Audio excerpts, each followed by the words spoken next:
रहीम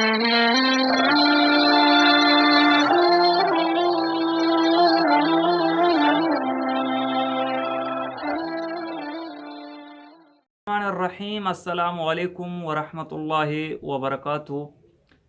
दुनिया में मुस्लिम हुक्मरानों की एक तारीख़ है, कई रंग हैं और किस तरह उन्होंने दीनी खिदमत की, किस तरह उन्होंने अल्लाह और रसूलुल्लाह सल्लल्लाहु अलैहि वसल्लम से मोहब्बत की, इसकी एक लंबी चौड़ी दास्तान है। इन हुक्मरानों में से एक हुक्मरान जिसे दुनिया औरंगज़ेब आलमगीर रहमतुल्लाह अलैह के नाम से याद करती है, उसने तकरीबन 50 बरस तक हिंदुस्तान पर हुकूमत की।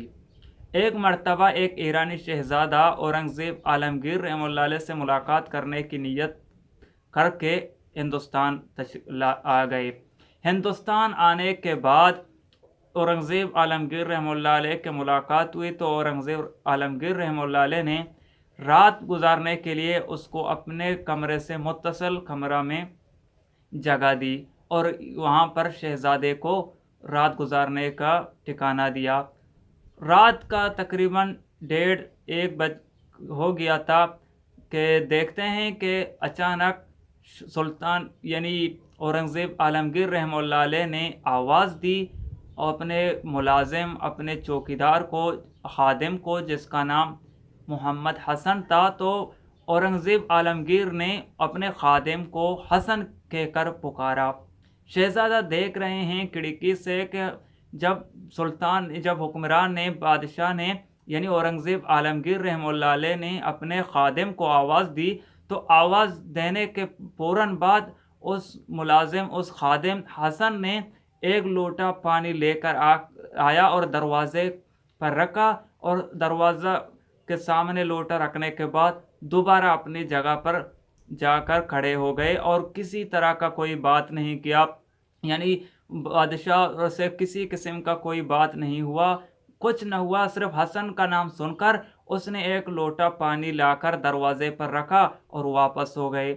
शहजादे ने दिल में सोचा कि यह किस तरह हो गया। जब बादशाह ने उसको बुलाया था तो जाहिर है उसे कोई काम होगा, उसने कुछ पूछना, कुछ बताना था, लेकिन मुलाजिम ने तो सिर्फ एक लोटा भरा और लाकर दरवाजे पर रख दिया और वापस चले गए।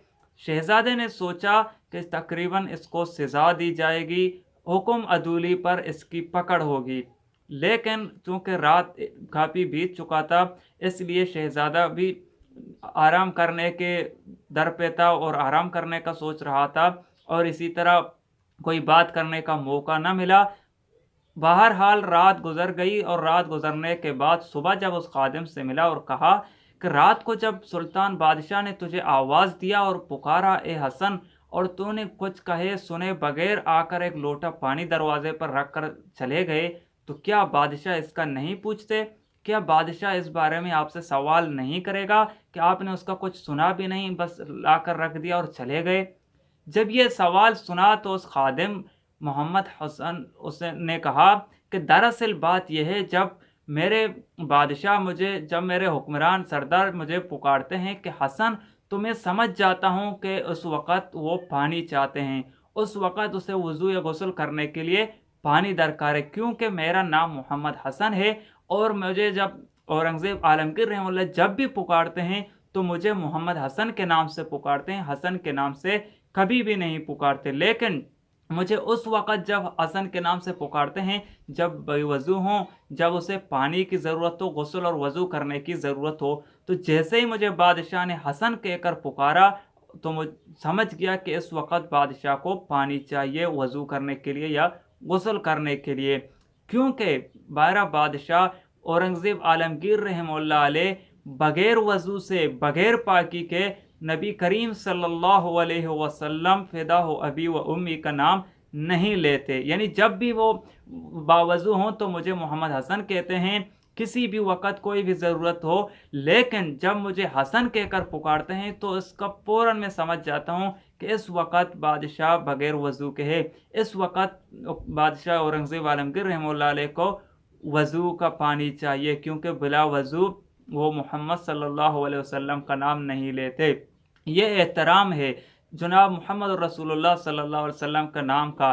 ऐसे हुक्मरान गुजरे हैं जो नबी करीम सल्लल्लाहु अलैहि वसल्लम के इश्क व मोहब्बत में इस तरह गर्क थे कि बिला वजू आप सल्लल्लाहु अलैहि वसल्लम का नाम भी नहीं लेते। और एक आज का दौर है, हम देखते हैं कि इस वक्त ऐसा नफ्सा नफसी है और ऐसा आलम है कि अवाम और ख़वास, आम और ख़ास का कोई फ़र्क नहीं, हर एक अपनी तरह लगा हुआ है। और इस हालत तक हम पहुँचे हैं कि नबी करीम सल्लल्लाहु अलैहि वसल्लम की सरेआम गुस्ताखी की जाती है और हम खामोश हैं। आजकल अभी आप सुनते रहते हैं, कोई बस कभी फ्रांस में, कभी नॉर्वे में, कभी कहाँ पर नबी करीम सल्लल्लाहु अलैहि वसल्लम की गुस्ताखी की जाती है। और इन दिनों में अब हिंदुस्तान के अंदर एक लीडर, बीजेपी का लीडर, जो मोदी सरकार का एक दो वज़ीर जो नबी करीम सल्लल्लाहु अलैहि वसल्लम की शान में गुस्ताखी करते हैं, लेकिन इसका रद्द-ए-अमल क्या होता है? आम आवाम वहाँ के मुसलमान इस पर एहतजाज करते हैं, उनको कंट्रोल किया जाता है, उन पर आंसू गैस फेंका जाता है, उन पर शेलिंग की जाती है, उनको दबाया जाता है।